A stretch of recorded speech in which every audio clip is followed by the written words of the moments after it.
Ada satu hal yang penting yang saya sampaikan dalam akhir cerita ini, si perempuan ini ternyata statusnya itu Nggak jelas.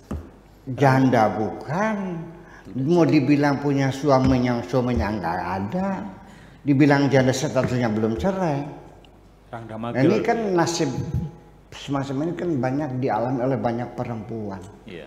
Dan ini kasus yang terjadi sejak zaman dahulu kala sampai sekarang. Ya, paman saya itu hilang pada zaman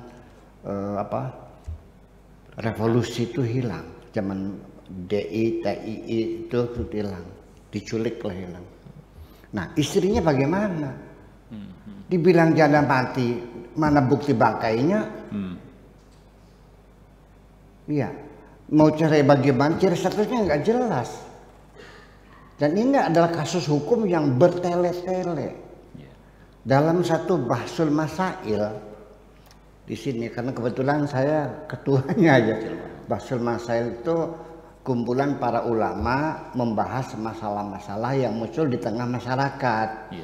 Jadi supaya kita memberi informasi yang seragam lah, supaya jangan membingungkan. Salah satu jawabannya adalah ketika seorang perempuan ditinggal pergi suaminya dan tidak jelas, nggak pulang-pulang, berita matinya nggak ada, berita juga ada di mana nggak tahu. Kan dulu kan sering terjadi begitu. Nah, bagaimana statusnya? Apa janda? Bolehkah atau tidak?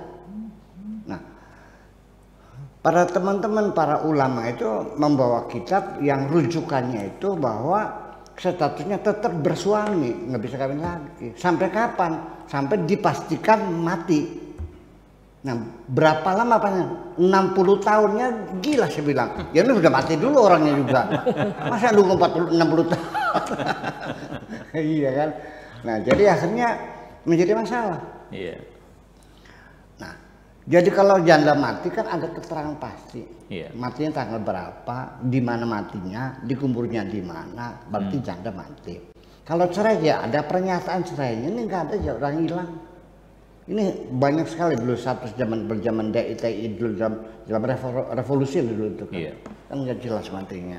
Nah, makanya saya punya pendapat begini aja, kalau ada kasus lagi ini mohon, karena ini YouTube jadi mungkin bisa disimak ya. Begini, mengajukan gugat cerai. Ya, yang jadi gugat adalah karena tidak memberikan nafkah lahir batin selama 2 tahun. Iya. Karena dalam undang-undang pernikahan itu ada, dan di tadi dibacakan juga, apabila sekian bulan lamanya tidak memberikan nafkah, maka jatuh talak 1. Nah, jadi nanti gugat cerai namanya rafa namanya. Nanti nggak boleh rujuk lagi ya. Jadi nanti gimana putusannya? Pengadilan akan mengambil keputusan in absentia. Artinya yang bersangkutan tidak hadir. Ya. Jadi dia absen. Absen. Jadi bukan abstain. Nanti beda. Abstain dengan absen. Begini, in absentia itu si suami yang digugat nggak hadir karena pergi nggak pulang-pulang sih. Iya, ya paling keluarganya dipanggil aja, ibu bapaknya atau adik kakaknya, saudaranya diberitahukan bahwa ini gugatan cerai karena tidak beri nafkah selama 2 bulan berturut-turut, selama 2 tahun, maka jatuh talak. Gugat dan tidak boleh rujuk, namanya talak bain namanya itu, namanya lapa. Nah, lain halnya dengan namanya ada lagi dengan mewakilkan namanya juga. Ya, salah satu pihaknya kepada lebih umpamanya itu yang datang lebih yang artinya. Ada lagi yang abstain. Orangnya ada tapi tidak menyatakan apa. Jadi begini, PBB sidang ketika membicarakan Timur Timur, ada negara sahabat kita namanya Libya. Ketika voting tentang status Timur Timur, karena melihat Indonesia negara saudara, negara sesaudara sama beragama Islam, sebelum voting dia wakilnya keluar, nggak ikut hadir, absen. Itu namanya absen. Nah, ada lagi negara-negara Eropa Timur, ya, negara-negara seperti Mesir dan sebagainya, itu dia nggak pergi, tetap hadir di dalam sidang umum di PBB, tapi dia tidak memberikan suaranya. Namanya abstain, beda abstain dengan abstain semacam itu.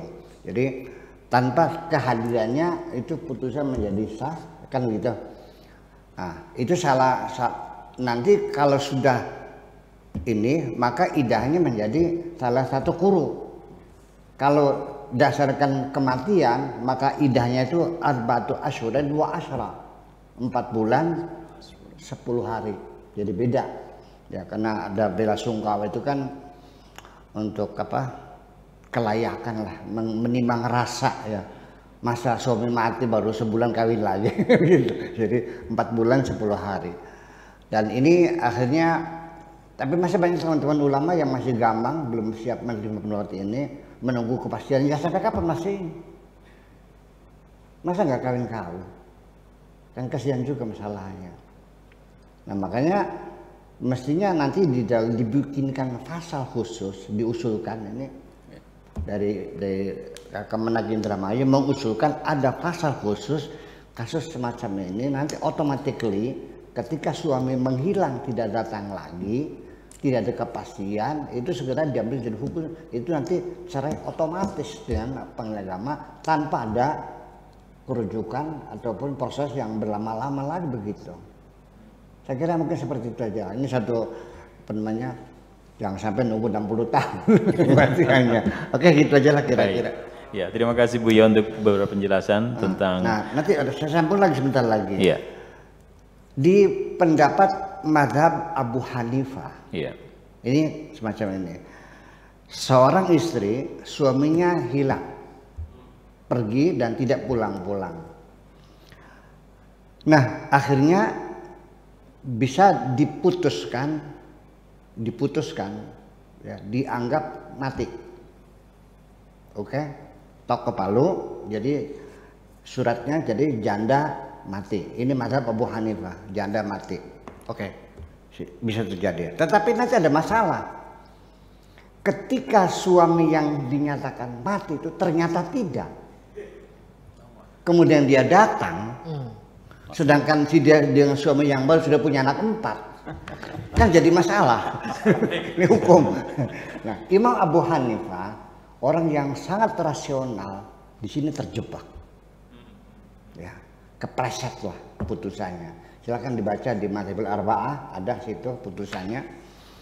Jadi suami yang kedua harus diceraikan, kembali kepada suami pertama.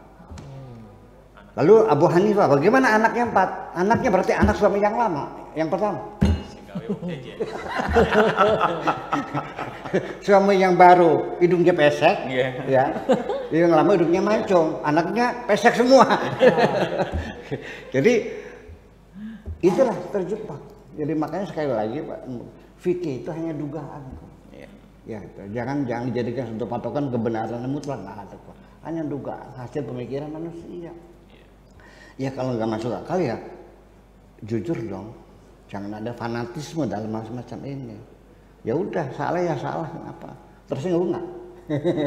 Nah, kadang-kadang tersinggung kan tuh kalau mazhabnya disalah-salahin tuh. Betul nggak gitu? Betul, iya. Yalah, gitu. Makasih gitu aja. Baik, terima kasih Buya. Ini pencerahan yang luar biasa buat kita semua tentang status perkawinan.